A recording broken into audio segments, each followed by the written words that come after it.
Hello and welcome back to the channel.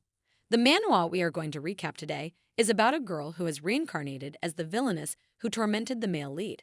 So let's begin with our recap. The oracle had spoken on the day the Brevlev twins were born. The younger of the two, Noxia, seemed to prove its words true from the very beginning.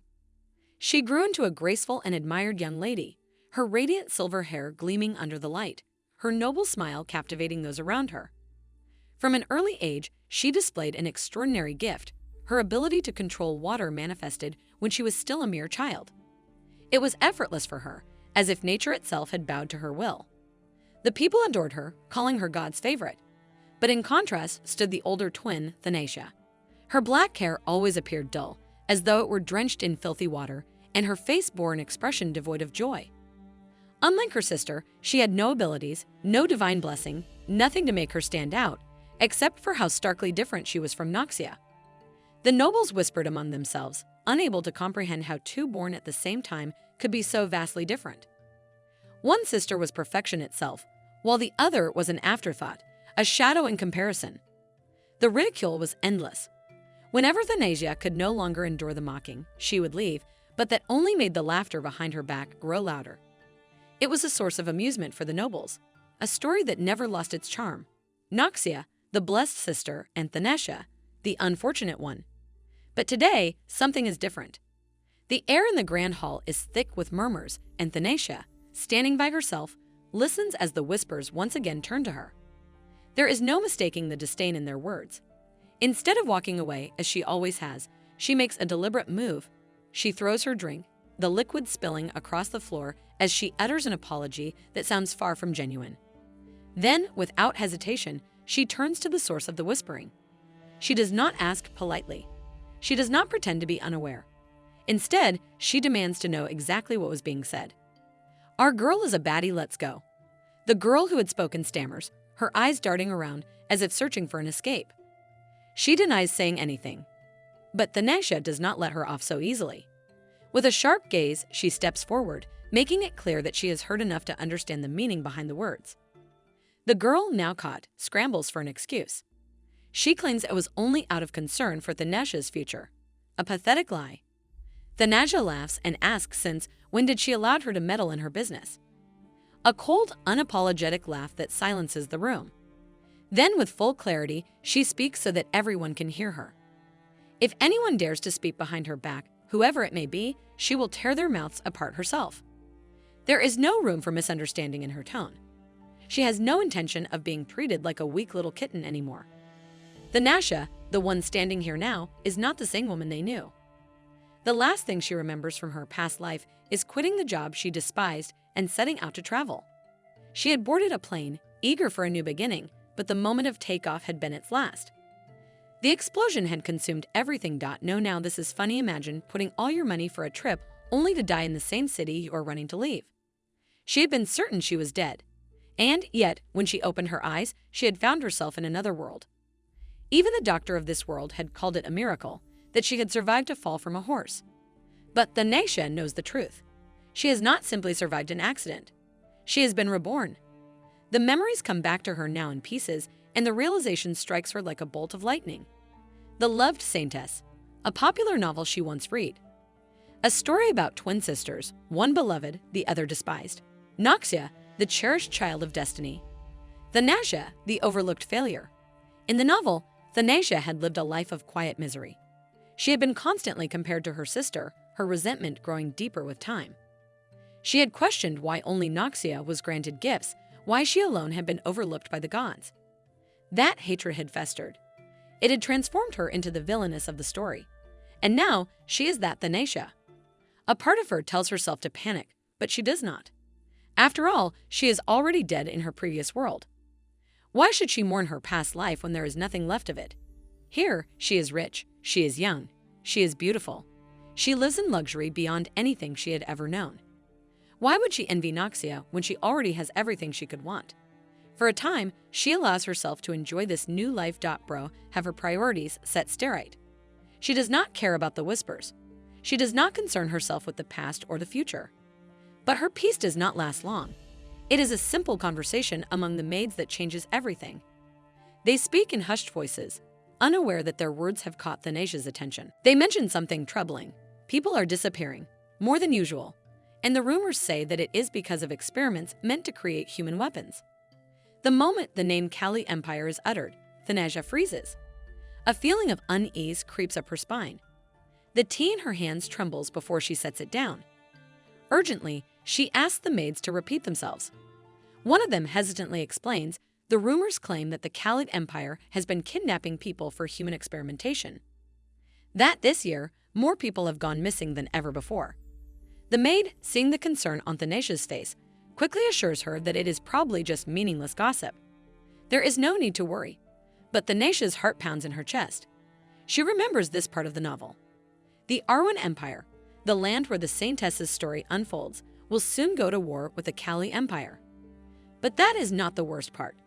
The war will end in disaster, and Thanasia will die. She knows who will kill her. Askin, the final villain of the novel. The sole survivor of the experiments. The strongest being in the world. A monster in human form. Thanasia forces herself to remain calm. There is still time. She still has time. In the novel, Askin had escaped the laboratory when he was 15. Because of his ragged appearance, he had been mistaken for a slave and sold to the Arwen Empire. Thanasia does a quick calculation in her mind. If he and Thanasia are the same age, then that means this year is when Askin escapes. She cannot afford to waste another second. Without hesitation, she stands. She orders her maid to tell her where the country's slave marketplace is. She must go there immediately. There is no time to waste. She demands that the carriage be prepared at once. But before she can leave, a knock echoes against the door. A voice calls out, addressing her as master. Thanasia allows them to enter, barely sparing a glance. It is only when she hears the words, "He has brought water for your bath," as per her request, that her gaze finally lifts. She looks at the boy standing before her. His cold black hair, his deep golden eyes, the tattoos of ancient script lining his neck. The realization slams into her like a tidal wave. This is impossible. To confirm her suspicions, she asks for his name. The boy answers without hesitation. Askin. Thanasia cannot believe what she is hearing. This should not be happening. This is not what took place in the novel. Why is Askin in her household? No way, now this is a perfect climax. Thanasia never expected that her reincarnation into the world of the loved saintess would come with such dire consequences. Askin had always been a mystery to her while reading the novel. His origins were mentioned only in passing, and the details of his suffering were left vague. It had been stated that he had escaped from the Kali Empire, but the story never revealed how he had ended up there in the first place. Now, standing in the remnants of the real Thanasia's life, she realized the horrifying possibility. What if it was Thanasia herself who had sent him there? The thought was almost unbearable. She had assumed that the novel's incomplete nature had simply left out these details, but it was becoming increasingly clear that the truth had always been there, lurking beneath the surface. When Askin asks if she has anything else to say before he leaves, Thanasia remains silent, barely able to meet his gaze. He does not linger. In the blink of an eye, he vanishes, leaving behind only a lingering tension in the air. His departure unsettles her, but before she can dwell on it, her maid hesitantly speaks. The girl's words send a shiver through her. That if she really going to let him go so easily? Thanasia frowns and asks what does it mean. The maid hesitates, clearly uncertain whether she should continue. There is an unspoken tension in the air, but Thanasia does not have time for hesitation. Her memories are fractured, incomplete, and if she is to survive in this world, she needs to know everything. She insists them to tell her, feigning mild irritation, that her memory has been a little hazy since the accident. The maids exchange glances. They are reluctant, but Thanasia presses them with a reassuring smile that she won't be angry and partially they will be helping her remember. Finally, one of them speaks, pointing that she always disliked Sir Askin. She confesses hesitantly from the very beginning. A strange, uneasy feeling settles in Thanasia's stomach. The maid continues, each word cutting deeper than the last, that she used to say she hated his black hair. She murmurs she even used to order him to fetch her bath water even though the servants could have done it. And, when she were in a bad mood, she would take out her whip and beat him. Silence. A cold realization washes over Thanasia like ice water. No wonder Askin hated her. No wonder he had killed the real Thanasia in the novel. Her hands clench at her sides as a horrible thought takes root in her mind. If she had been cruel enough to torment him so mercilessly, then perhaps she had been the one to sell him to the Kali Empire. She remembers the novel's vague description of Askin's past. He had escaped from Kalu, crossing into Arwen, only to be captured and dragged back to the labs where he had been experimented on. The details had always been murky, but now, in the wake of everything she has learned, she begins to piece together the missing fragments. If it was truly Thanasha who sold Askin to Kalu, then she has already sealed her fate. Girl has already dug her own grave. No amount of feigned ignorance or goodwill would erase the deep resentment he must feel toward her. And if Askin was merely biding his time, waiting for the right moment to strike her down, then she needed to find a way to stop him before it was too late. The maid hesitantly asks if she should schedule Thanasha's next visit to the slave market. Thanasha's decision is immediate. Cancel it. She does not intend to repeat the mistakes of the past. That night, for the first time since she reincarnated, she dreams. But this is not an ordinary dream. It is a nightmare, a memory. She stands in a dark, suffocating space. The air is thick with the stench of unwashed bodies and damp stone. Before her, shackled and bound, is Askin. His body is covered in intricate markings, ancient runes infused with magic, symbols of power forcibly engraved into his flesh. A terrible realization dawns on her. These are the same marks the Khalid Empire used to create human weapons. And it is her who has brought him here. In the dream, she watches herself approach Askin. There is no warmth in her gaze, only cold curiosity. Her past self murmurs. How fascinating that Askin has abilities. Askin does not respond. He merely glares at her, his golden eyes filled with hatred. She does not care. Instead, she strikes him. Again and again, she watches, detached, as her past self experiments on him, pushing him to his limits, testing the extent of his endurance. She sees herself marvel at his unnatural resilience, at the way his body refuses to break, no matter how much force is applied. She had been no better than the Kali Empire. She had treated him like a test subject, a mere tool for her own curiosity. Thanasha awakes with a start, her breath coming in ragged gasps. The dream had not been just a dream. It had been a memory. She had done this. She had turned him into this. And if she did nothing, he would undoubtedly seek vengeance. The next morning, she makes a decision. She goes to Askin's room. When he sees her standing at his door, his expression is unreadable, but his golden eyes burn with suspicion. He has not forgotten the past. He does not trust her. And why should he? His voice is sharp when he finally asks her that what she needs from him. For the first time, Thanasha truly sees the wariness in his stance. He is always prepared for an attack, always ready to defend himself. This is her fault. She takes a breath and decides to relocate him to a nicer room. Askin's brows furrow. He is clearly trying to decipher her true intentions. She continues, keeping her voice calm. She explains that what she means to say is, from now on, he don't need to concern himself with anything. Things are going to change. He does not respond, but she can see the distrust in his gaze. She knows that words alone will not be enough. If she wants to survive, she will have to prove herself through actions. She is no longer the Thanasha who tormented him. And starting from today, Askin will be her personal servant. She will create a different ending for herself, one where she does not die at his hands. Thanasha watches Askin carefully as he listens to her proposal. He does not bother to mask his emotions, nor does he attempt to hide the mockery in his eyes. My spirit animal favorite think on top. It is understandable, of course. He will have to stay close to the very master who once tormented him. And yet, despite his clear disdain, she knows that he cannot refuse her order. When she tells him to gather his belongings and follow her, he does not protest. Without a word, he accepts his fate. She tells herself that Askin must hold on for now. Whatever suffering he endured at her hands before her transmigration, she will make amends. She will ensure that he is treated so well that any resentment he harbors toward her will fade in an instant. Askin prepares to leave, but when Thanasha sees the small purse he carries, she is taken aback. That is all. The thought that he survived the harsh winters with nothing but those worn-out clothes is unthinkable. She cannot even begin to imagine how difficult it must have been. Bro have steel body. Unwilling to accept it, she immediately orders a maid to call for a tailor. Askin, upon hearing this, tries to stop her, insisting that it is unnecessary. But Thanasha is firm. She will not allow her own servant to walk around in rags. And As if to solidify the change in their dynamic, she tells him not to call her master anymore. "My lady will do." She instructs another maid that from now on, Askin will serve as her personal attendant. The other servants must treat him well. Sometime later, Thanasia is seated at a small table, calmly sipping tea as she waits. Soon, the tailor calls for her. She steps outside to see Askin in his new attire, and the reaction from the maids is immediate. Their eyes widen with admiration, unable to hide their delight at how handsome he looks now. The tailor turns to Thanasia, awaiting her opinion. She does not hesitate. The investment, she decides, was well worth it. With a nod of approval, she instructs the tailor to send the rest of the garments to her room immediately.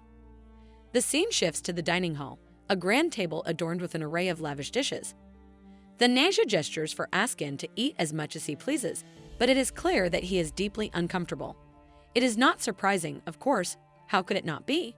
She watches as he struggles with the utensils, his movements stiff and uncertain. The knife, in particular, seems to give him trouble. Without a word, she signals for a maid to cut the food into bite-sized portions for him. Once done, she turns back to Askin and tells him to eat. She then adds that he should practice using the knife when he has time. It would be better for him to learn since he will be dining with her from now on. After the meal, she casually asks if they should go for a walk. Askin responds in the same monotonous tone, his words dry and mechanical. "My lady, my lady, my lady." The repetition grates on her nerves. Even Thanasia, patient as she is trying to be, grows irritated. Someone should offer him a drink of water. Perhaps it might help with his unbearably dry responses. She had assumed that experiencing such luxury would bring him some sense of happiness, that he would find some enjoyment, some relief. But it is clear now that he does not feel anything at all. If anything, he seems even more distant. She hopes at least that he will open up a little during their walk. Outside, she scans the area as if searching for something. Askin, walking beside her, watches her carefully. Finally, she finds what she is looking for, a secluded spot. She takes a seat and gestures for Askin to join her. When he does, she points toward the sky, telling him to look. The stars above are dazzling, scattered across the heavens like countless shimmering jewels. His eyes widen slightly at the sight, taking in the vast, breathtaking sky. But then his gaze shifts, just for a moment, to her. Thanasia is illuminated by the soft glow of the starlight, her features unusually gentle, almost radiant. Something about the sight unsettles him, makes him flinch ever so slightly. And then, at last, he speaks. His voice is laced with suspicion as he asks if she has changed her tactics. Her expression falters. She does not understand. He clarifies. She, Thanasia, had told him herself she wanted to steal Noxia's abilities. And if that failed, she had ordered him to kill her. No matter how much she changes her approach now, he will never do it. The words strike her like a blow. Thanasia is stunned. When had she ever given such an order? She cannot believe it. What kind of person had the real Thanasia been? A pause lingers between them, and then, at last, she speaks. She apologizes. The words catch Askin off guard. She tells him that she knows that he has endured too much, suffered too greatly, all because of her. She apologizes for everything she has ever said or done to him. Then, after a breath, she admits the truth. She remembers nothing from before her horse accident. She no longer hates Noxia. She no longer cares about abilities. And as for that wretched command, he should forget it. She promises him, firmly, that she will never torment him again. Askin's expression darkens. His fists clench, his posture rigid. Then, with a scoff, he looks away. He does not believe her. And, with a voice bitter and hollow, he tells her that she may as well continue treating him the way she always has. Because this kindness, this unfamiliar warmth, only makes him uncomfortable. He has suffered so much that a simple act of decency seems too much to him. Oh, my heart can't take it. The next morning, Thanasia feels utterly drained. The weight of Askin's resentment lingers in her mind, much deeper and more intense than she had initially thought. She wonders if there is any way to survive this situation. The idea of running away, of escaping far from here, seems like the only real option left to her. But she knows the truth, her father would never sit still, and a 15-year-old girl, traveling alone, would hardly be safe. Her head throbs with the endless spiral of thoughts about what she must do to change her fate. But then, abruptly, her thoughts are cut short. A voice calls her name, sharp and expectant. Metella, her teacher, watches her with a piercing gaze. She asks Thanesha if she can solve the question that she has been explaining for the past hour. This made me remember how my math teacher once caught me off guard, and when she asked for the answer, I said ice cream because apparently I was daydreaming about it.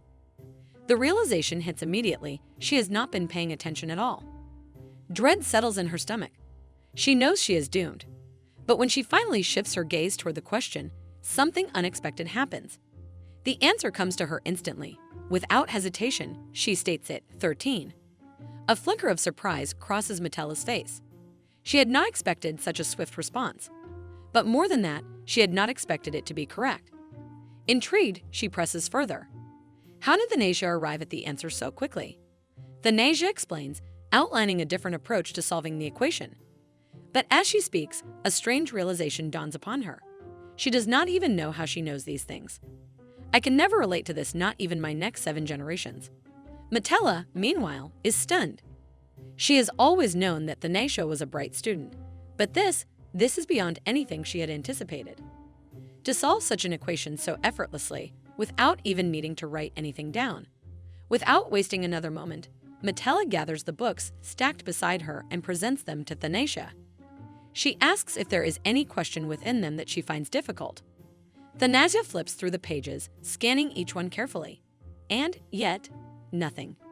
None of the questions pose a challenge to her. But this should not be possible. These are advanced textbooks filled with complex magical formulas.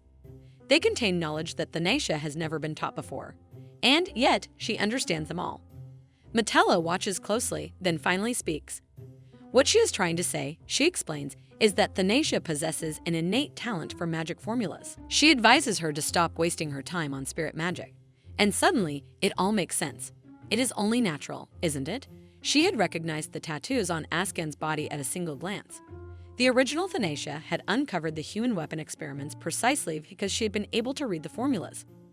But the real tragedy was that she had never nurtured this talent. Instead, she had tried to imitate Noxia, pursuing fields that were never meant for her. Thanesha understands it now. If she truly harnesses her abilities, if she dedicates herself to what she is naturally gifted at, then she can carve a different path for herself. Metella, too, sees it clearly. She declares that Thanesha has the potential to become the greatest scholar not only in the Empire, but across the entire continent. But for that to happen, she must stop suppressing or hiding her abilities. She assures Thanesha that her father will be pleased, he will support her completely. And Thanesha decides. She will do as Metella has suggested. She asks her teacher to inform her father of her decision. She wants to see him happy too. There is no reason for her to repeat the same mistakes the original Thanesha had made. This, perhaps, is another way to change her fate. Thanesha walks alongside Askin, her thoughts racing now that she has learned she can change her fate. The realization fills her with hope, making her believe that she is right not to leave her destiny solely in Askin's hands. There are too many variables at play, and at the very least, she must have the ability to protect herself.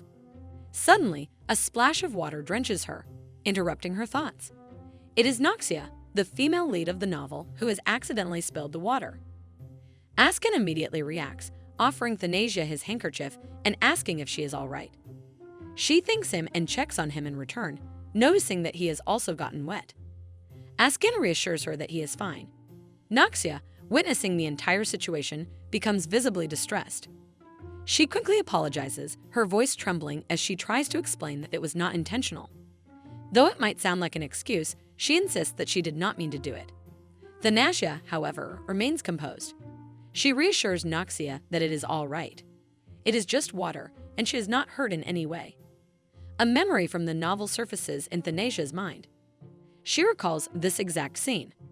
The servants had begged Noxia to demonstrate her ability, and since she was not yet skilled at controlling it, a mistake had occurred. It was nothing more than an accident. Seeing how troubled Noxia is, Thanesha gently assures her that there is no need to worry. Even Noxia seems taken aback by Thanesha's unexpectedly kind tone, her expression resembling that of a startled puppy. Now that the situation has settled, Thanesha points out that practicing here is not a good idea. Guests could be passing by, and it would not be ideal for them to get drenched. Noxia nods quickly, admitting that she had not considered that possibility. Just then, her maid stepped forward, nervously confessing that it was not Noxia's fault but theirs. They had insisted she show them her ability, which led to the accident. Thanasia shifts her gaze to them, her voice firm as she asks if they realize their mistake. The maids nod in unison, acknowledging their wrongdoing. Without hesitation, she warns them not to pressure Noxia into using her abilities whenever they please. The maids exchange glances, unsure of how to respond. Seeing their hesitation, Thanasia's irritation sharpens, and she pointedly asks if they need her to repeat herself. The sheer authority in her tone is enough to terrify them, and they hurriedly promise never to do it again. The entire exchange causes Noxia to blush, clearly overwhelmed by Thanasia's unexpected support. With gratitude evident in her voice, she thanks Thanasia, not only for accepting her apology, but for being considerate toward her. Thanasia, however, dismisses it lightly, stating that there is no need for thanks over something so trivial.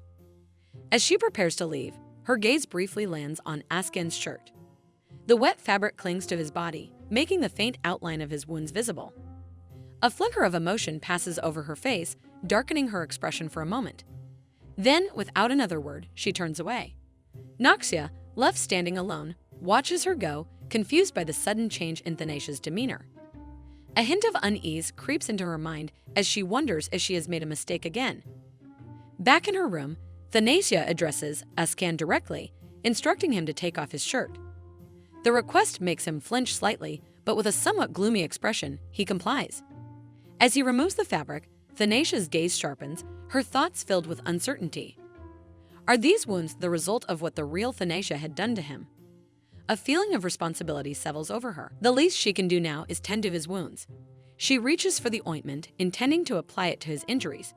However, when she turns back, she finds Askin sitting on the floor, his posture rigid yet obedient. The sight startles her. Confused, she questions him, asking what he is doing. Askin, maintaining his serious demeanor, responds that he is merely following her orders. She had told him to take off his shirt. For a moment, Thanasia is at a loss for words. She didn't say that, but nowhere in her instructions did she tell him to kneel.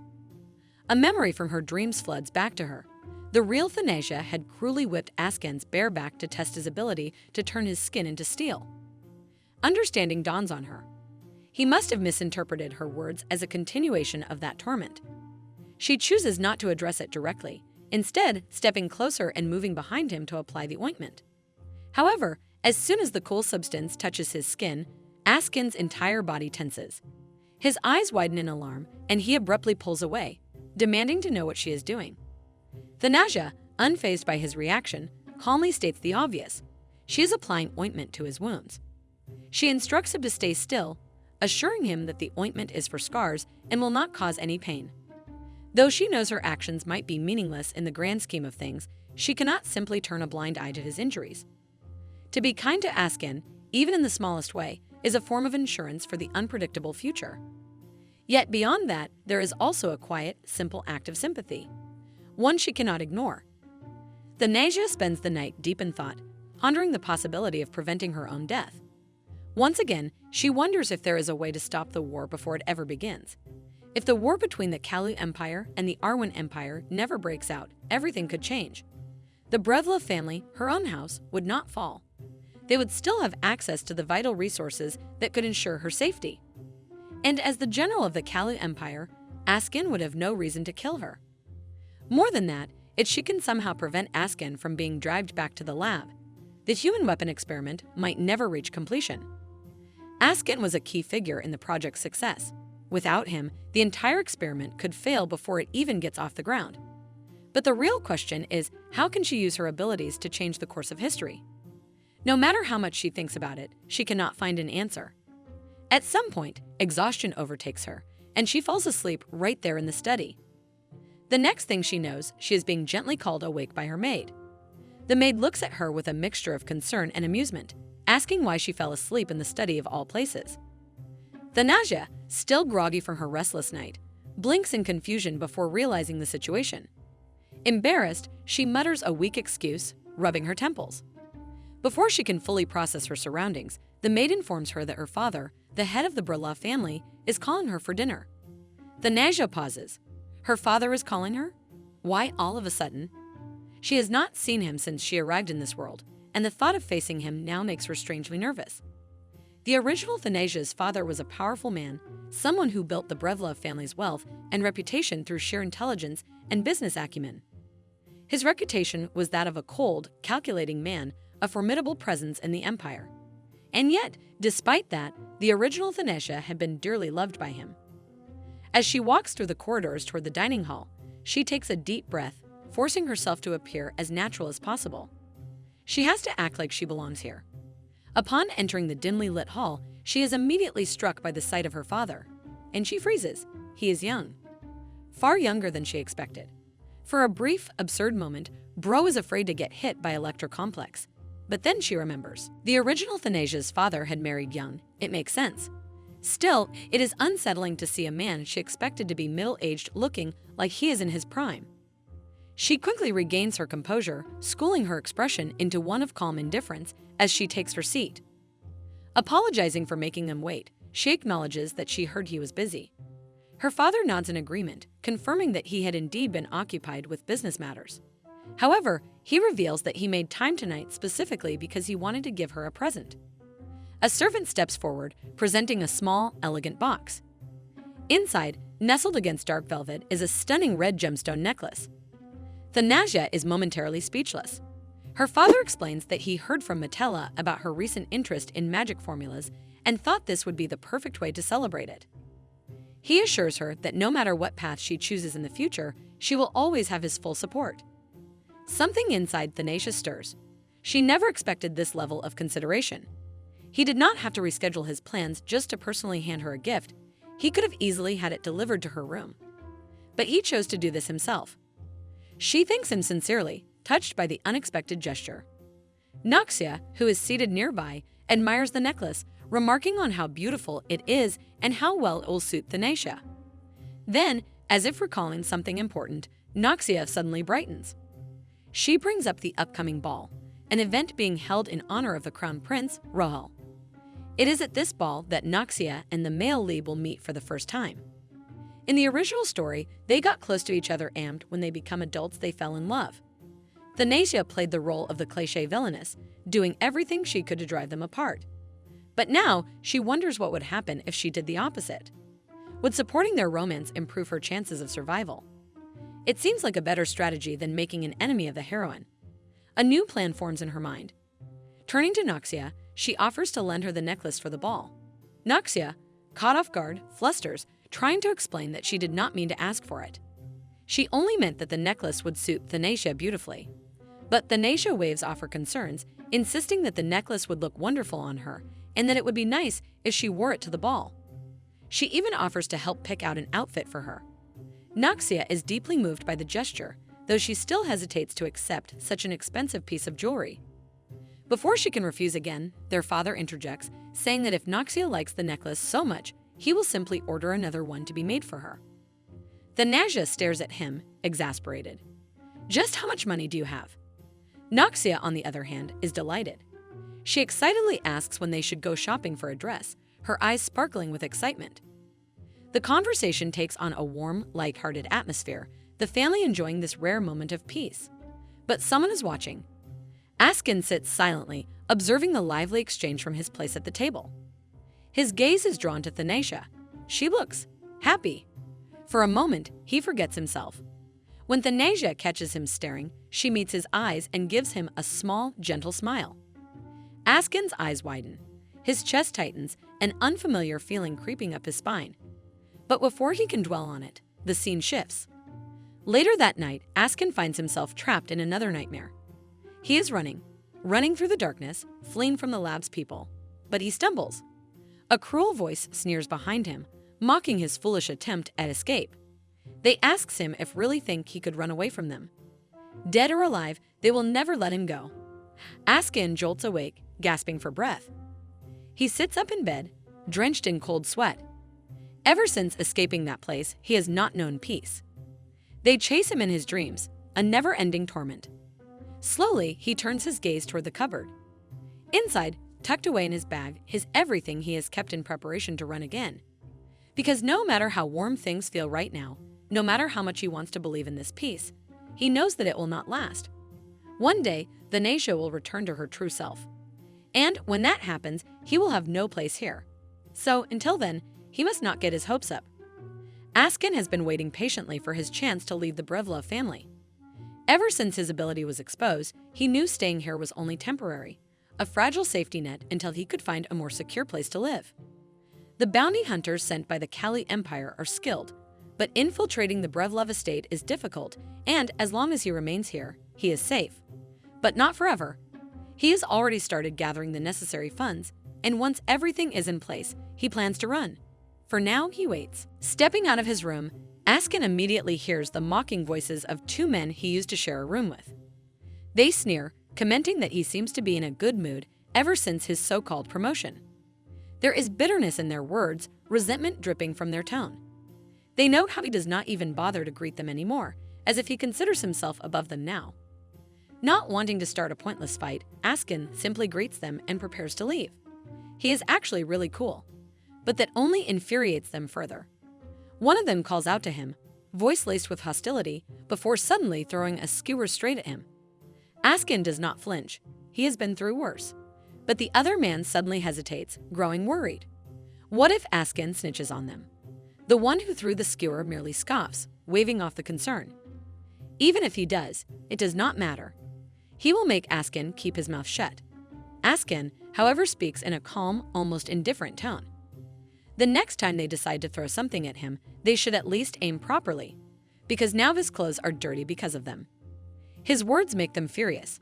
They hiss, spitting insults, calling him an arrogant brat who thinks too highly of himself just because he gets to wear fancy clothes now.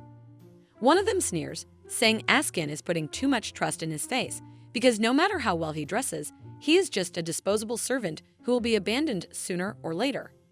They even go as far as to call him a weird freak. The words should not bother him. He has heard worse, but today they do. A small flicker of something dark stirs within him, bubbling just beneath the surface. His fingers twitch slightly, and the memory of the experimenter's words comes back to him. That he is walking bomb. If he gets angry, he will destroy everything around him. Taking a single life is easy for him. He can still hear their voice in his head, reminding him of what he is. His breathing slows. No, he will not lose control. Not over something so trivial. But the irritation lingers, simmering under his skin, threatening to break free. Before anything can happen, a sharp voice cuts through the air. Asking who said that she abandoned Askin. The room falls silent. Askin looks up, and there she is, Villainess, standing there with an almost lazy expression, as if she had merely wandered in out of curiosity. She is Askin's superwoman, ready to take him everywhere. She tilts her head slightly, and her lips curl into something that is not quite a smile. She mentions that there was a change of plans, and that was why she had come to find him. But she did not expect to witness something so interesting. The two men immediately stiffen, their arrogance evaporating. They drop to their knees, begging for mercy. Villainess's eyes remain unreadable, her gaze sweeping over them. Then, with a casual yet chilling tone, she instructs them to apologize to Askin. After all, he was hurt because of them, wasn't he? The men hesitate but quickly turn to Askin, bowing their heads, muttering an apology. Askin looks at them for a moment before saying that it is fine. Villainess watches him, eyes glinting. She does not have a particularly kind personality, she muses, but she does know one thing. If they ever dare to lay a hand on her things again, she will make sure it is the end for them. Her voice is soft, almost sweet, but the threat underneath is unmistakable. Like obedient dogs, they nod frantically, repeating yes, yes, as if their lives depend on it. She waves a hand dismissively, telling them to get out of her sight before she changes her mind. The two do not waste a single second. They scramble to their feet and flee, leaving as fast as they can. Once they're gone, Villainess turns back to Askin, her sharpness softening just a fraction. She says his wound is all right. He tells her it is fine, nothing serious, but she does not like that answer. Her eyes narrow slightly, irritation flickering across her face. How can he say something like that so carelessly? She reminds him, no, orders him, that he belongs to her. He is hers, so he must take care of himself. He is not allowed to get hurt without her permission. Askin pauses, slightly caught off guard. Then, after a moment, he simply nods. Okay, she does not linger on it. Instead, she turns, reminding him that they do not have much time. First, they need to treat his wound properly, then they need to leave, as Noxia is waiting for them outside. Askin asks where they are going. She tells him they are going to pick outfits for the ball. Askin immediately states that she can go without him. He will handle his wounds himself. Thanasia, unimpressed, tells him that is not an option. They are getting his outfit as well. He is going to the ball with them. At the tailor shop, Askin is forced to try on multiple outfits. The tailor is practically in love with how everything looks good on him, openly admiring his features. Even Noxia silently admits that Thanasia's servant is pretty. Thanasia, smug, flexes that her investment was well worth it. Noxia comments that Thanasia has good taste. After all, the outfit she picked for her earlier was very elegant. Thanasia simply shrugs, stating that they will be taking the outfit Askin is wearing. She then instructs him to change back into his normal clothes. Now only her dress remains. Shopping is fun, but it is also exhausting. The tailor brings out an extravagant collection of dresses based on Thanasia's usual preferences. But as she looks at them, she hesitates. They feel more suited for Noxia than for herself. Well, that makes sense. The original Thanasia had a habit of copying Noxia, but she is not the original Thanasia. She tells the tailor that her taste has changed. She will not be wearing dresses like these anymore. Her eyes land on something different. A deep, blood-red gown. She points at it. She will take that one. The tailor, though surprised by the shift in style, is confident it will suit her. She asks if Thanasia would like to try it on. Thanasia shakes her head. No need, just pack it. Noxia is mildly concerned. Thanasia spent time choosing outfits for everyone else. Why is she not even trying hers? Thanasia simply states that she knows it will suit her. Girl knows she is pretty such a flex. Besides, she is exhausted. The shop owner offers tea while they wait. A maid brings it out, but her hands are trembling. Thanasia notices, immediately wondering why is she shaking like that. The answer comes in an instant. Before the maid can steady herself, she accidentally spills the tea all over Thanasia's dress. Panic erupts. The maid stammers apologies, rushing to get something to clean it. Thanasia looks down, her dress soaked. But before she can react, Askin is already moving, kneeling before her, carefully wiping the stain. This guy is going to be in my smash book, I just can tell. His hands move swiftly, expertly. He asks if she is hurt. A little surprised, she tells him no. He nods and goes back to wiping. Thanasia watches him. His reaction was fast. She knows that it is natural for a servant to assist their master. But for Askin to do it so instinctively, for the first time, he truly looks like a proper servant. She finds him really cute. Thanasia's hand moves automatically before she even realizes it, reaching out without thought. Askin, caught off guard, flinches slightly, his body stiffening as if bracing for something. His reaction is so unexpected that she instinctively pulls her hand back, wondering why he seems so wary. She can dwell on it too much. She thanks him and tells him he can stand. Askin listens without a word, but she notices the way his expression flickers, just for a second, before returning to that usual indifference. She wonders, for a brief moment, since when did she start having thoughts like these? Since when did she find herself intrigued by his expressions, by the smallest changes in his demeanor? The moment is broken when both the maid and the shop owner bow deeply, voices hurried as they apologize profusely. She crosses her arms, tilting her head slightly as she regards them. Their apologies are expected, but she asks coolly if they truly believe that a single apology will fix what they have done. Her tone is sharp, calculated, and the weight of her words presses down on them immediately. The tailor, trembling slightly, admits that an apology alone will not be enough and quickly assures her that they will compensate her however she pleases.